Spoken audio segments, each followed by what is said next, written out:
आप सब लोगों का बहुत बहुत शुक्रिया। मेरी भी कोशिश थी कि मैं मसूरी आऊं और वहीं से इस विंटर जो स्कूल है उसमें मैं हिस्सा लूं। लेकिन किसी वजह से मैं दिल्ली से इधर अपने अपने घर की तरफ आ चुका हूं, तो मैं नहीं आ सका। और जैसा कि मैंने पहले कहा था कि अब मैं एक छोटी सी अपनी बात डॉक्टर राम मनोहर लोहिया और उनकी समझदारी जो है वो हिस्ट्री के ऊपर क्या है उसके ऊपर रखूँगा। और मैं अपने से पहले जो मेरे मुकर्रिर मेरे वक्ता फैसल भाई हैं उनकी बात से मैं 100% अग्री करता हूँ कि इंटेलेक्चुअल का काम जो होना है वो ज्ञान की नुमाइश नहीं, ज्ञान का प्रदर्शन नहीं होना चाहिए, बल्कि आम जबान में बातों को रखना चाहिए। और शायद राम मनोहर लोहिया भी जब कह रहे थे कि अंग्रेज़ी भाषा की जगह पे जो लोगों की ज़बान है उसका इस्तेमाल ज़्यादा से ज़्यादा हो, तो शायद उनका भी कहने का स्पिरिट वही था। लेकिन जब मैं लोहिया जी की किताब या उनकी लेखनी को पढ़ता हूँ तो मुझे पता चलता है कि उनकी अंग्रेज़ी कितनी बेहतर थी और कितना वो उनको ज़बान के ऊपर, अंग्रेज़ी ज़बान के ऊपर पकड़ थी। एक चीज़ और मैं लोहिया जी के बारे में कहूँ कि जिस तरह से भारत में यूनिवर्सिटी जो चलते हैं और जिस तरह से निसाब और करिकुलम बनते हैं, उसमें लोहिया जी को लेके बहुत ज़्यादा पढ़ाया और बहुत ज़्यादा उनके बारे में बातें नहीं बतलाई जाती है। मैं जेनू तक पढ़ाई की और मुझे याद है कि सबसे पहले मेरे जो पीएचडी के सुपरवाइज़र थे, लेट प्रोफेसर एमएसएस पांडियान, उन्होंने 4 थिंकर्स को पढ़ाया था, जिसमें अंबेडकर, पेरियार और फूले थे और उसमें लोहिया जी भी थे। तो थोड़ा बहुत लोहिया जी को उनके थ्रू जानने का मौका मिला। और बाद में जो समाजवादी आंदोलन है उसमें भी लोहिया जी का नाम बार बार आता है। तो सबसे पहले मैंने लोहिया जी की कुछ आर्टिकल्स पढ़े और फिर इंदुमती केलकर की एक बायोग्राफी है जिसको मैंने अंग्रेजी में नेशनल बुक ट्रस्ट जो है उससे पढ़ा। और उसमें जब मैंने लोहिया जी को पढ़ा तो मैं खुद वामपंथी विचारधारा से मैं बहुत ज़्यादा मुतासिर रहा हूँ। तो कुछ बातें उनकी बहुत ही अच्छी लगी और कुछ बातें थोड़ी सी मुझे अलग भी लगी, और एक कश्मकश है दिल के अंदर में कि उसको कैसे देखा जाए। लेकिन जो लोहिया जी की जो बहुत इम्पोर्टेंट बात मुझे लगी, मैंने कभी लोहिया जी को देखा नहीं, कभी सुना नहीं, लेकिन मुझे लगता है कि अगर लोहिया जी अगर आज होते तो कैसे होते। लोहिया जी को जब देखता हूं तो मुझे यही लगता है कि एक ऐसा इंसान, एक ऐसा व्यक्ति जो बहुत ही निडर है, बहुत ही ब्रेव है और उसको खुद पे यकीन है। देखिए 1910 में आपको फैज़ाबाद के एक मारवाड़ी परिवार में पैदा हुए लोहिया जी, और उनके पिताजी कांग्रेस और खासकर नेहरू जी के करीब में थे। जर्मनी गए, वहाँ उन्होंने पीएचडी की और वहाँ पे भारत का जो राष्ट्रीय आंदोलन था उसमें भी उन्होंने बढ़ चढ़ के हिस्सा लिया। वहाँ पे बहुत सारे प्रोग्राम्स किए जर्मनी में, और वो नेहरू जी के भी काफ़ी करीब थे। जब पढ़ाई करके वो वापस 1935 के करीब में आए तो उन्होंने फॉरेन पॉलिसी से मुतालिक जो कांग्रेस का जो पर्चा था उसको उन्होंने संपादित किया। 1942 का जो आंदोलन था उसमें वो बढ़ चढ़ के हिस्सा लिए। आज़ादी मिली तो आज के दौर में यही होता है कि आज़ादी मिली तो मलाई खाओ, सत्ता में बैठो, कोई मंत्री बनो, कोई संतरी बनो। लेकिन लोहिया जी की ये मुझे जो अदा है वो बहुत पसंद आती है कि लोहिया जी ने सत्ता में नहीं बैठा बल्कि वो विपक्ष में गए और उन्होंने माना कि जो कांग्रेस पार्टी के जो उसूल थे, जो राष्ट्रीय आंदोलन के दौरान जो उनके वादे थे, उस वादों को पूरा नहीं किया गया। और एक ज़माने में गांधी और लोहिया के वो काफ़ी करीब थे, तो गांधी जी से उनका प्रेम तो बरकरार रहा, लेकिन वो राम मनोहर लोहिया जी जो थे वो नेहरू जी से दूर होते चले गए। और इसकी वजह ये भी थी कि नेहरू जी सत्ता पे आ गए, और जब सत्ता पे कोई बैठता है तो बहुत सारे ऐसे फैसले लेता है जो कई बार आवाम के खिलाफ चला जाता है। और लोहिया जी लगातार विपक्ष को यूनाइट करने में लगे रहें। और एक बहुत ही दिलचस्प बात है जो मेरे ऊपर मुझे बहुत ही क्या कहें कि बहुत ही प्रभावित करता है कि एक बार समाजवादियों की सरकार जो है साउथ में बनी हुई थी, केरला स्टेट में, और वहां पे उनके जो चीफ मिनिस्टर थे उनके दौर में मिलीजुली सरकार थी, गैर कांग्रेसी सरकार थी। तो उस जमाने में किसानों के ऊपर शायद गोली चल गई थी, जिसमें 7-8 लोग मर गए थे, और लोहिया जी जेल में थे।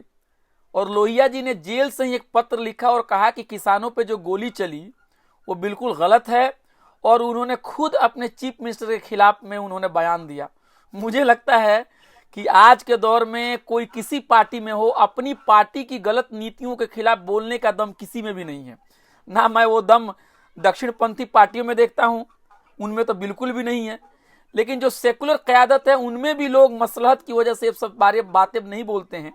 ये सारी बातें जो लोहिया जी की है मुझे काफ़ी पसंद है, और मैं उनकी किताब है जो इस पे मैं बात करने वाला हूँ, लेकिन सोचा कि थोड़ा एक हिस्ट्री के स्टूडेंट होने के नाते थोड़ा अपना पर्सनल उनके साथ जो अटैचमेंट है वो भी आपके सामने में उसको जाहिर करूं, और इतिहास में लोहिया जी को मैं पेश करूं। क्योंकि लोहिया जी असमानता, गैर बराबरी, नागरिकों के अधिकार पे हमला और सत्ता का दुरुपयोग, उसके लिए लड़ते रहे, और कभी उन्होंने ये नहीं देखा कि हमारे पीछे कितने लोग हैं। चुनाव में भी बहुत ज़्यादा कामयाब नहीं हुए, लेकिन आज जो विपक्ष जहां पर भी है उसमें लोहिया जी का बहुत बड़ा रोल है। आज जो पिछड़ों का इतना बड़ा आंदोलन है उसमें लोहिया जी का बहुत बड़ा रोल है। आज समानता की जो बातें हैं जो भारत की राजनीति में के केंद्र में है, उसमें लोहिया जी का बहुत बड़ा रोल है। उस समानता को कैसे डिस्टोर्ट किया जा रहा है, इससे भी हमको खबरदार रहने की जरूरत है। तो ये मैंने मोटा मोटी लोहिया जी के बारे में बताई, लेकिन बहुत सारी बातें, चूंकि हम लोगों की एक ट्रेनिंग और हम लोगों का एक बहुत बड़ा लगाव एक लेफ्ट की विचारधारा के साथ रहा है, तो बहुत सारी चीज़ें ऐसी हैं जो मुझे लगता है कि अभी भी मैं लोहिया जी की उन तमाम बातों को ले नहीं पा रहा हूँ। वक्त के साथ मैं आप लोगों से और सीखूंगा। एक छोटी सी किताब है जिसका नाम है व्हील्स ऑफ हिस्ट्री। इसमें लोहिया जी ने इतिहास के बारे में अपनी विचारधारा को इसमें इकट्ठा किया है, इसमें जाहिर किया है, जिसको हिंदी में भी इसका अनुवाद इस किताब का हुआ है। मेरे पास है, अगर आप कहेंगे तो अंग्रेजी और हिंदी का सॉफ्ट कॉपी मैं आपके साथ शेयर कर दूंगा। हिंदी में जो किताब है इसका नाम है इतिहास चक्र। इस किताब का नाम है इतिहास चक्र। और ये जो लेक्चर्स हैं डॉक्टर अंबेडकर जी के, ये इन्होंने 1952 के करीब में शायद हैदराबाद और दीगर मकामात पे उन्होंने दिए थे। बाद में उसको टेप रिकॉर्डर की मदद से, उनके कोई साथी थे, उन्होंने उसको क्या किया, उसको फिर शब्दों में उसको उतारा, और वो जो उसका इंट्रोडक्शन है ये किताब का इंट्रोडक्शन है 1955 में लिखा गया है। यानी हमें कह सकते हैं कि ये किताब आज़ादी के बाद लिखी गई है, और डॉक्टर राम मनोहर लोहिया की ये जो विचारधारा है, जो उनकी विचार हैं, वो उनकी ज़िंदगी से जो 5-7 साल पहले जो उन्होंने जाहिर की हैं, इसमें इस किताब का इसमें इकट्ठा किया गया है। सबसे पहली बात, मैंने 3-4 टॉपिक बनाए हैं, और आज फैसल भाई से ही मैं इंस्पायर होके बहुत ज्ञान की बातें नहीं कहूँगा, 2-4 बातें बहुत ही आसान लफ्ज़ों में कहूँगा कि जो व्यक्ति इतिहास को फॉर्मल तरीके से पढ़ा भी नहीं है वो भी इस चीज़ों को समझ ले। सबसे पहली बात, इतिहास के बारे में हम ये समझने की ज़रूरत है कि जब हम इतिहास या हिस्ट्री को कहते हैं या तारीख को कहते हैं, तो भारत में या किसी भी देश में हिस्ट्री राइटिंग की जो परंपरा है वो पहले से चली आ रही है। लेकिन जब अंग्रेजी सत्ता आई, जब आधुनिकता आई, तो वहां पे एक नए तौर से इतिहास लिखने का एक सिलसिला शुरू हुआ। एक मॉडर्न पद्धति से इतिहास लिखने का शुरू हुआ, जिसके कई सारे मेथड्स होते हैं।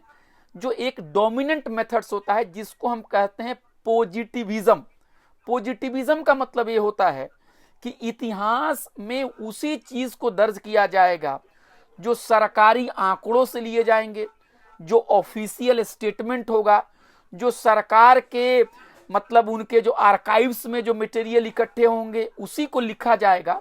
और इतिहासकार जो है वो एक पढ़ा लिखा एक ट्रेंड व्यक्ति है, और वो क्या करेगा, माजी के जो भी घटनाएं हैं उसको अगर वो चाहे तो उसको इकट्ठा कर सकता है, उसको जांच कर सकता है, और जिस तरह से एक डॉक्टर इलाज करता है और जिस तरह से एक डॉक्टर जो है ब्लड का सैंपल लेने के बाद बता सकता है कि इसमें क्या क्या पार्टिकल्स है, उसी तरह से इतिहासकार भी इतिहास को बगैर किसी बायसनेस के उसको वो बता सकता है। और इतिहास लेखन का जो परंपरा जब शुरू हुई तो उसमें इतिहास को काल खंडों में बांटा जाने लगा कि ये एंशिएंट टाइम है, एक मिडिवल टाइम है और एक मॉडर्न टाइम है, एक आधुनिक काल है, एक मध्य काल है और एक मतलब एक अतीत का काल है। इस तरह से काल विभाजन करना शुरू किया गया। और भारत में जो इतिहास लिखने का जो परंपरा इसकी शुरू हुई, इसको जेम्स मिल जैसे लोगों ने भारत के इतिहास को कई खंडों में लिखा। और इन लोगों ने क्या किया कि भारत के इतिहास को डिस्टॉर्ट कर दिया। उन लोगों ने डिस्टॉर्ट इस अंदाज में किया कि उन्होंने जो पास्ट का जो इतिहास है उसको इन्होंने हिंदू पीरियड से जोड़ दिया और जो मिडिवल इतिहास है इसको उन्होंने मुसलमानों के साथ जोड़ दिया और आधुनिक पीरियड को इन्होंने सेकुलर कहा। तो इस तरह से एक कॉम्युनल तरीके से इतिहास को देखने का परंपरा शुरू हुआ। एक तरह से एक पीरियड में इतिहास को देखने का शुरू हुआ। एक तरह से हिस्टोरियन को समझा गया कि यही सब कुछ जानता है और कहीं ना कहीं हिस्टोरियन जो था वो राज्य और सत्ता को सही ठहराने के लिए इतिहास लेखन का काम शुरू कर दिया। एक दूसरा इतिहास लेखन की परंपरा जो है वो मार्क्सवादियों ने लिखना शुरू किया। उन्होंने भी इतिहास को कालखंडों में बांटा और कहा कि जो पहले का दौर था वो एक प्रिमिटिव दौर था, फिर बाद का दौर था वो फ्यूडलिज्म का दौर आया, स्लेवरी का दौर आया और उसके बाद कैपिटलिज्म का दौर आया। और कैपिटलिज्म के बाद जो मजदूर जो होंगे वो इकट्ठा होंगे और इकट्ठा होने के बाद पूंजीवाद को उखाड़ फेंकेंगे और इस तरह से सोसाइटी कास्टलेस और क्लासलेस हो जाएगी। लेकिन जब लोहिया जी इतिहास को जो पढ़ रहे हैं तो लोहिया जी जो है वो लोहिया जी ना तो कैपिटलिस्ट तरीके से इतिहास देखने के वो कायल हैं और ना ही वो कम्युनिस्ट तरीके से इतिहास देखने के कायल हैं। लोहिया जी इतिहास को कालखंडों में नहीं देखना चाहते हैं। लोहिया जी जो हैं वो जो इतिहास लिखने का जो परंपरा है, मार्क्सिस्ट मेथड है या हेगल का जो मेथड है, इससे वो दूर जा रहे हैं और दोनों परंपराओं को आलोचना कर रहे हैं। और वो ये बात कहने की कोशिश कर रहे हैं कि देखिए जो इतिहास लेखन की जो परंपरा है, चाहे वो कैपिटलिस्ट सिस्टम से आ रहा हो, चाहे वो लिबरलिज्म से आ रहा हो, चाहे वो मार्क्सवाद से आ रहा होगा, आप देखेंगे कि इसके अंदर में कहीं ना कहीं ये यूरोपियन सिविलाइजेशन का जो डोमिनेंस है उसका असर उसके अंदर में दिखता है। जो यूरोपियन समाज की जो रियलिटी है उस रियलिटी को रिफ्लेक्ट करने की उसको कोशिश की जाती है।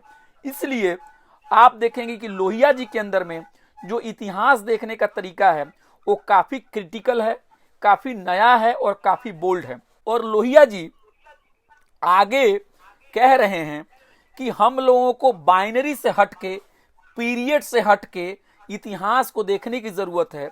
और जब वो इतिहास देख रहे हैं तो वो कह रहे हैं कि हमें यूरोसेंट्रिक यानी यूरोप के चश्मे से इतिहास देखने की जरूरत नहीं है। जो बाद के स्कॉलर बाद में कह रहे हैं 1970 और 80 के बाद कह रहे हैं, एडवर्ड सईद और बाद के स्कॉलर कह रहे हैं कि इतिहास लेखन का जो परंपरा है उसके अंदर में एक वेस्टर्न डोमिनेंस है। ये बातें हमको लोहिया जी की राइटिंग में 1950 में ही दिख रही है और लोहिया जी काफी बोल्ड तरीके से इन सारी बातों को कह रहे हैं। लेकिन लोहिया जी जब इतिहास लेखन में अब जो वेस्ट के मेथड का क्रिटिसाइज कर रहे हैं तो कभी ये ना समझने की कोशिश कीजिएगा कि जिस तरह से आजकल आरएसएस और हिंदुवादी तरीका है जो भारतीयकरण के नाम पे जो सांप्रदायिकता इतिहास की किताबों में वो डाल रही है और जिस तरह से वो कुएं का मेढक बनाने की कोशिश कर रही है और जिस तरह से उनको लगता है कि भारत में जो हिंदू धर्म है या हिंदू सभ्यता है या जो हिंदू कल्चर है इससे बढ़कर दुनिया में कभी भी कुछ नहीं हुआ है, इस तरह की बात लोहिया जी नहीं कह रहे हैं। लोहिया जी के अंदर में वो संकीर्णता नहीं है। लोहिया जी के अंदर में जो मैं समझ रहा हूं ये अहम चीज है कि हमें यूरोप के चश्मे से सब कुछ देखने की जरूरत नहीं है। दुनिया में सिविलाइजेशन ग्रीक के पास भी है, दुनिया में सिविलाइजेशन जो है वो इजिप्ट में भी है, दुनिया का सिविलाइजेशन अफ्रीका के देशों में भी है, दुनिया में सिविलाइजेशन जो भारत में भी देखा गया है। तो उनके अंदर में जो गैर वेस्टर्न जो हिस्ट्री है उसको भी रिकॉग्नाइज करने की जरूरत है। लोहिया जी जो है कभी ये नहीं कह रहे हैं कि वेस्टर्न सिविलाइजेशन बहुत ही बुरा है और इंडियन सिविलाइजेशन बहुत ही अच्छा। इस तरह की जो कुतर्क है जैसे आरएसएस और बीजेपी के लोग हैं वैसा वो नहीं दे रहे हैं। और दूसरी तरफ लोहिया जी की खूबी ये भी है कि कहा जाता है कि जो एक मार्क्सवादी और एक तरह से जो लिबरल पद्धति है उसको आंख बंद करके उसको अपना लेना और उसको अपने कॉन्टेक्स्ट में उसको मतलब ना देखना, ये चीजें भी लोहिया जी के नजदीक में ये काबिल कबूल नहीं है। लोहिया जी को लगता है कि इतिहास को हमेशा अपने समाज में अपने दृष्टि से देखो, अपने अनुभव से उसको देखो, बल्कि कभी भी किसी बड़े आइडियाज में मत डूब जाओ। अब इसी से लोहिया जी का एक दूसरा कॉन्सेप्ट भी है जो है क्लास का कॉन्सेप्ट है, जो इनइक्वालिटी का कॉन्सेप्ट है। और यहाँ पे लोहिया जी के ऊपर जो है मार्क्सवाद का भी असर दिखता है और लोहिया जी दूसरी तरफ जो है वो मार्क्सवाद के आलोचक भी हैं। तो लोहिया जी के अंदर में यहीं से एक जो बोल्डपन है, एक जो नयापन है लोहिया जी के अंदर में, एक वेस्टर्न जो सिविलाइजेशन का जो एरोगेंस है, उसका जो प्राइड है, उसको जो क्वेश्चंस करने का जो उनके अंदर में ताकत है, वो बहुत ही मुझे ब्रेव दिखता है। और देखिए 1950 और 60 के दौरान में जब लोहिया जी का जो आखिरी दौर था, उस दौरान में दुनिया दो हिस्सों में बट चुकी थी। आपको या तो एक कैपिटलिस्ट फ्रेमवर्क से दुनिया को देखना है या फिर आपको एक सोवियत यूनियन के फ्रेमवर्क से दुनिया से देखना है। लेकिन लोहिया जी के अंदर में वो बोल्डनेस है कि वो दोनों फ्रेमवर्क से आगे बढ़ के वो देखने की कोशिश कर रहे हैं। लेकिन इसके साथ साथ जो मानसिकता जो है, जिसको कहते हैं नैरोनेस जो है आरएसएस और बीजेपी का, कि भारत ही महान है, हिंदू धर्म ही महान है, यहाँ की रियलिटी से बढ़ के कुछ नहीं है, या भारत में कुछ दूसरों से सीखने की जरूरत है, ये चीज भी लोहिया जी के अंदर में नहीं है। और लोहिया जी बार बार इस बात को कह रहे हैं कि भारत के अंदर में गैर बराबरी है। और इसीलिए लोहिया जी के अंदर में अगर आप देखेंगे तो जो इनइक्वालिटी है, जो क्लास का इशू है, वो एक तरह से ये मार्क्सवाद और एक तरह से आप पूंजीवाद से एक कदम आगे जाके देखता है। अगर आप पूंजीवाद को देखेंगे तो उसमें इनइक्वालिटी जो है, जो गैर बराबरी है, वो सिर्फ इतना ही है कि आपको मार्केट में बराबर लेवल पे ला दिया जाए। यानी किसी कॉलेज में अगर एडमिशन लेने के लिए किसी को धर्म और जात के आधार पर भेदभाव किया जाता है तो पूंजीवाद का और लिबरल फिलॉसफी का इतना ही कंसर्न है कि नहीं, उसमें सबको जगह दे दी जाए एडमिशन लेने के लिए। लेकिन एडमिशन लेने के लिए आपके पास पैसा है कि नहीं है, इससे उनको मतलब नहीं है। होटल में सबको एंट्री मिल जाए, लेकिन होटल में 100 रुपया देने के लिए आपके पास पैसे है कि नहीं, इससे उनको मतलब नहीं है। और दूसरी तरफ जो क्लास की अंडरस्टैंडिंग जो मार्क्सिज्म के अंदर में है, वो लोहिया जी कह रहे हैं कि ये बहुत हद तक वर्गों के बीच में है, ये इंटरनल है, ये क्लासेस के बीच में है।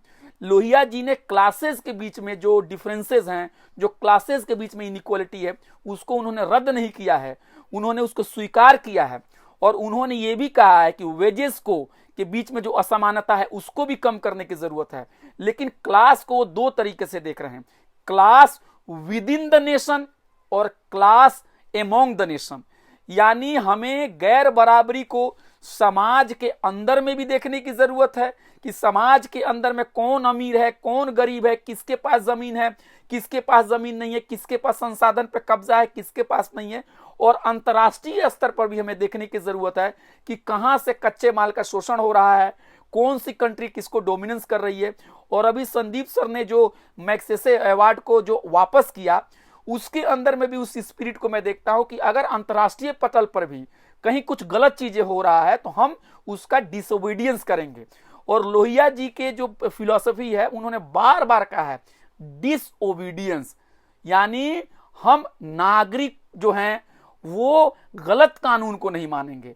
नागरिक जो है वो अपनी जमीर की आवाज को सुनको वो कभी भी अन्याय को नहीं मानेंगे। और लोहिया जी बार बार कह रहे हैं कि जो हमारा रास्ता होगा वो शांतिपूर्ण तरीके से होगा और हमारा जो रास्ता होगा वो डेमोक्रेटिक रास्ता होगा।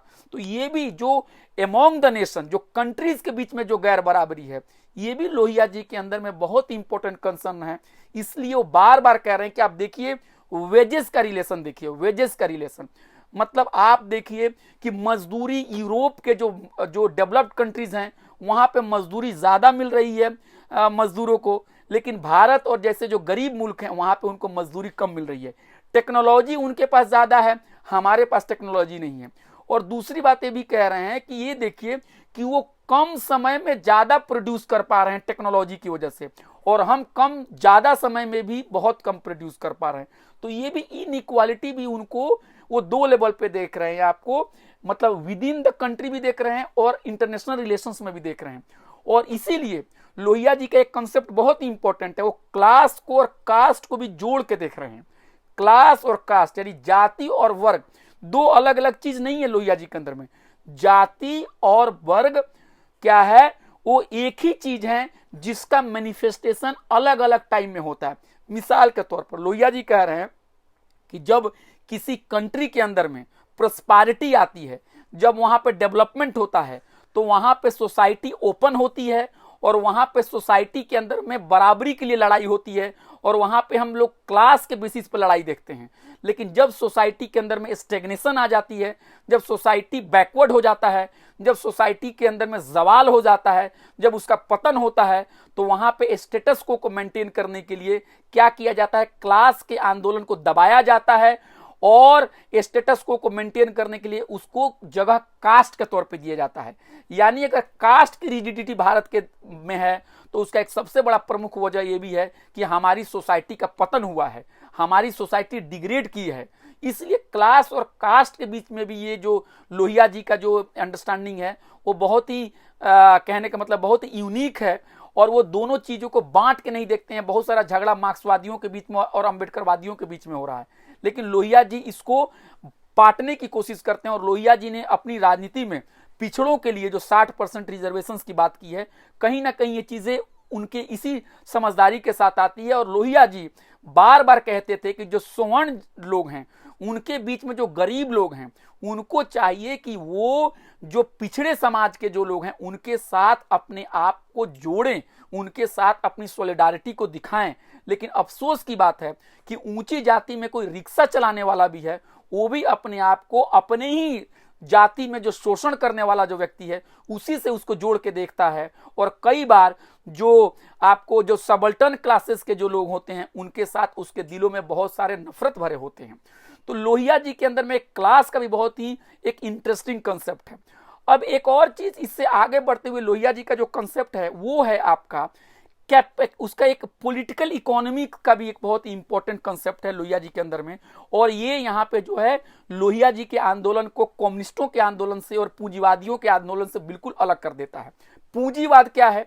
पूंजीवाद ये समझता है कि इंडस्ट्री आने के बाद, डेवलपमेंट आने के बाद, कैपिटलिज्म बढ़ने के बाद क्या होगा कि दुनिया में विकास हो जाएगा, मार्केट के आने के बाद खुशहाली हो जाएगी, और अगर कहीं क्राइसिस है तो धीरे धीरे वो क्राइसिस खत्म हो जाएगा। मार्क्सवाद का कहना है कि नहीं, जब तक इंडस्ट्री पे, जब तक संसाधन पे मजदूरों का कब्जा नहीं होगा, तब तक क्या होगा, तब तक न्याय नहीं मिल पाएगा। लेकिन लोहिया जी इन दोनों से हटके एक बहुत इंटरेस्टिंग बात कर रहे हैं और कह रहे हैं कि पूंजीवाद हो या फिर मार्क्सवाद हो, दोनों के बीच में कॉमन चीज आप देखेंगे कि वहां पे हेवी इंडस्ट्री का बहुत बड़ा रोल है। दोनों लोग हेवी इंडस्ट्री को बहुत ही इंपॉर्टेंस दे रहे हैं, दोनों लोग बड़े बड़े मशीनों का बहुत ज्यादा ये कर रहे हैं, इस्तेमाल कर रहे हैं। हाँ, प्रॉपर्टी के रिलेशन पे लेके उनके बीच में फर्क है, लेकिन लोहिया जी बार बार कह रहे हैं कि ये बात हमें नहीं भूलनी चाहिए। और यहाँ पे मुझे लगता है रोजा लग्जमबर्ग और दूसरे जो विचारक हैं उनका असर लोहिया जी के ऊपर है, क्योंकि लोहिया जी उस समय जर्मनी में थे। उनका कहना है लोहिया जी का कि पूंजीवाद के विकास में दुनिया में जो वेस्ट का जो पावर इमर्ज किया, उसमें कॉलोनी का बहुत बड़ा रोल रहा। यानी कॉलोनी से संसाधन को लूटा गया, कॉलोनी का दोहन किया गया, और उस पैसे से वेस्ट जो है वो ताकतवर बना और उसका डोमिनेंस बरकरार रहा। इसलिए तीसरी दुनिया में उसी तरह का जो इंडस्ट्रियलाइजेशन का मॉडल अपना के या मॉडर्नाइजेशन का अपना के या उसी तरह के स्टालिन की पॉलिसीज को अपना के अगर आप चाह रहे हैं कि आप विकास कर पाएंगे, तो विकास नहीं होगा, क्योंकि आपके पास कॉलोनी नहीं है दोहन करने के लिए। इसलिए लोहिया जी बार बार कह रहे हैं कि भारत जैसे देश में जहां पे इतनी बड़ी आबादी है, जमीन कम है, यहां पे हमको लेबर इंटेंसिव जॉब की तरफ जाना पड़ेगा। हमको लोगों को मजदूरी देने के लिए मजदूरों की खुशहाली को ध्यान में रख के हमें इंडस्ट्री लानी होगी। लेकिन देखिए अफसोस की बात कि आज इतनी तरक्की हो गई, इतना मशीन आ गया, आर्टिफिशियल इंटेलिजेंस आ गया, रोबोट आ गया, बुलडोजर आ गया, क्या क्या नहीं आ गया। क्या क्या, लेकिन मजदूर जो है उसका काम घटने के बजाय बढ़ते चला जा रहा है। और अगर आप किसी मजदूर को देखेंगे तो उसकी हालत जानवरों से ज्यादा होती है। जो आजकल जो ऑनलाइन शॉपिंग करने वाले अगर किसी व्यक्ति को अगर आप देखें तो पीठ पे जितना उनका बोझ होता है उतना कोई जानवर भी बोझ लेके नहीं चलते। और मैंने खुद देखा, चावल या इतना भारी भारी सामान वो 4 तल्ले 5 तल्ले पे अपने पीठ पे रख के रखते हैं। मैंने एक बार देखा, मैंने एक फ्रिज खरीदा और उस फ्रिज को लाने के लिए मैंने देखा कि एक व्यक्ति अकेला अपने पीठ पर फ्रिज, जहां मैं दिल्ली के तंग गलियों में रहता हूं क्योंकि हम पैसे नहीं दे सकते हैं बड़े इलाकों में रहने का, अपने पीठ पे लेके आया। और मैंने पूछा क्या आपकी कंपनी आपको इसके लिए कोई सहूलियत नहीं देती है? तो कहते हैं नहीं, कोई सहूलियत नहीं देती है। और वो व्यक्ति खुद अपने पीठ पे कम से कम 20 किलो या 15 किलो या 25 किलो का फ्रिज लेके आया और 4 तल्ले पे चढ़ा।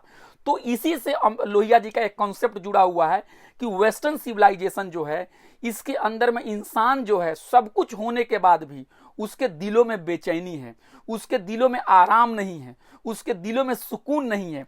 इसलिए लोहिया जी ने अपनी पूरी जिंदगी में जो कोल्ड वार की जो पॉलिटिक्स थी, जिसमें आपको या तो कैपिटलिस्ट कैंप में जाना है या आपको सोशलिस्ट कैंप में जाना है, इससे हट के लोहिया जी ने एक अलग तरह की सोच देने की कोशिश की। और उसने जो गरीब देश थे, जो एशिया के देश थे, जो अफ्रीका के देश थे, उनके बीच में यूनिटी की बात की और एक अलग राजनीतिक रखने की बात की। और लोहिया जी ने बार बार गांधी जी का जो हिंद स्वराज की जो किताब है उसका असर लोहिया जी के ऊपर दिख रहा है। और लोहिया जी उसमें मार्क्सिज्म के भी जो टूल्स है उसका इस्तेमाल कर रहे हैं और कह रहे हैं कि जो वेस्टर्न सिविलाइजेशन इसमें क्राइसिस है, इंसान के दिलों में चैन नहीं है, इंसान एलिनिएटेड है, जो मार्क्सिस्ट कंसेप्ट एलिनिएशन का है। इसलिए लोहिया जी बाद में ये बात कह रहे हैं कि हमें एक वर्ल्ड गवर्नमेंट की तरफ चलना पड़ेगा। वर्ल्ड गवर्नमेंट का मतलब ये नहीं कि हमारी सरकार खत्म हो जाएगी, बल्कि हमें विश्व शांति के लिए, हमें डिसआर्मामेंट के लिए, हमें तकनीक के आदान प्रदान के लिए, हमें गरीब देशों को आगे लाने के लिए, हमें भाईचारे के लिए, हमें बंधुत्व के लिए एक वर्ल्ड गवर्नमेंट की भी कोशिश होनी चाहिए। ये शायद वर्ल्ड गवर्नमेंट का प्लान शायद यूएन के थ्रू होना चाहिए था, जो कि नहीं हुआ। अगर होता तो संदीप पांडे जी को अपना अवार्ड वापस नहीं करना पड़ता। और लोहिया जी फिर बार बार यही बात कह रहे हैं कि हमें सिविल डिसोबीडियंस, यानी हमें अपने जमीर की आवाज सुन के गलत बातों के खिलाफ बोलना चाहिए। जब मैं गांधी जी की किताब पढ़ता हूं हिंद स्वराज, तो 2 चीजें मुझे बहुत ही अपील करती है। एक जमाने में हम लोग बहुत आसानी से गांधी जी को रिजेक्ट करते थे, लेकिन मैं जब दोबारा पढ़ा तो 2 चीजें मुझे लग रहा है कि अगर ये चीजें मान ली जाए तो मैं भी गांधीवादी हूं। वो ये चीजें हैं कि हम गलत चीजों को कभी नहीं मानेंगे, हम गलत चीजों को कभी कबूल नहीं करेंगे, और हम विरोध में हम सामने आएंगे और हम अपना विरोध इस अंदाज में दर्ज करेंगे कि हम दूसरों को क्षति भी नहीं पहुंचाएंगे। मुझे याद है कि एक बार हम राजघाट पर जा रहे थे और वहां पर जब हम जा रहे थे तो सिक्योरिटी गार्ड वाले लोग हमें रोक रहे थे और रोकने के बाद सब तलाशी ले रहे थे।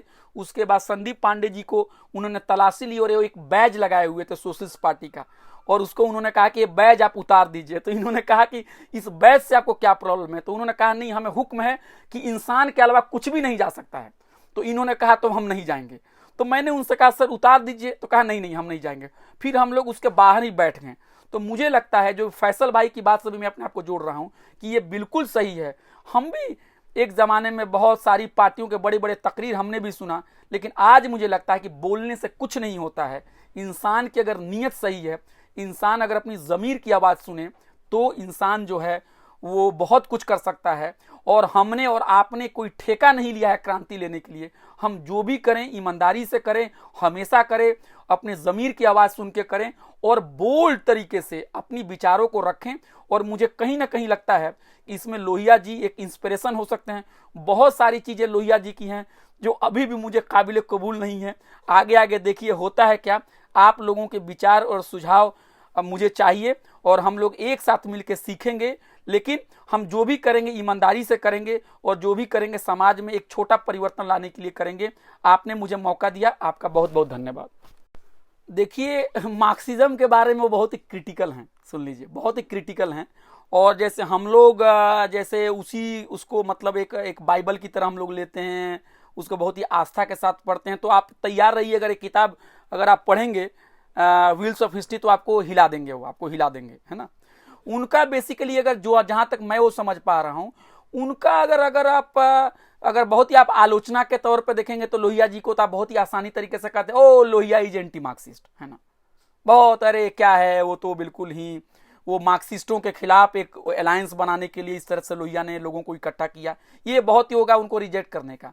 और अगर आप बहुत सेंसिटिव होकर उनको पढ़ने की कोशिश करेंगे तो लोहिया के अंदर में एक बहुत ही इंपॉर्टेंट चीज है कि हमें किसी थियरी को पढ़ के, कहीं के इतिहास को पढ़ के उसमें मगन नहीं हो जाना है, हमें डूब नहीं जाना है। और लोहिया जर्मनी गए हुए हैं, लोहिया जर्मनी में क्या हो रहा है वो देख रहे हैं। लोहिया कोई ऐसा नहीं है कि फैजाबाद से बाहर नहीं निकले हुए हैं, लोहिया पूरी दुनिया को घूमे हुए हैं। और लोहिया ऐसा नहीं है कि आज के नेताओं की तरफ प्रॉपर्टी बनाने वाले वो हैं कि उनको प्रॉपर्टी बनाना है और उनको एक तरह की खास तरह की पॉलिटिक्स करनी है। लोहिया बार बार भी लिख रहे हैं और मैं कह रहा हूं इतनी बेहतरीन अंग्रेजी उनकी है, ये बहुत सारे लोगों को लगता है कि अरे लोहिया जी को अंग्रेजी नहीं आती होगी या अंग्रेजी के विरोधी थे, इतना बेहतरीन लिख रहे हैं। बेसिकली अगर आप देखेंगे तो लोहिया जी के अंदर में यही चीज है कि जो मार्क्सिज्म का जो एनालिसिस है वो बहुत हद तक वेस्टर्न जो एक्सपीरियंस है उसके बेसिस पे है।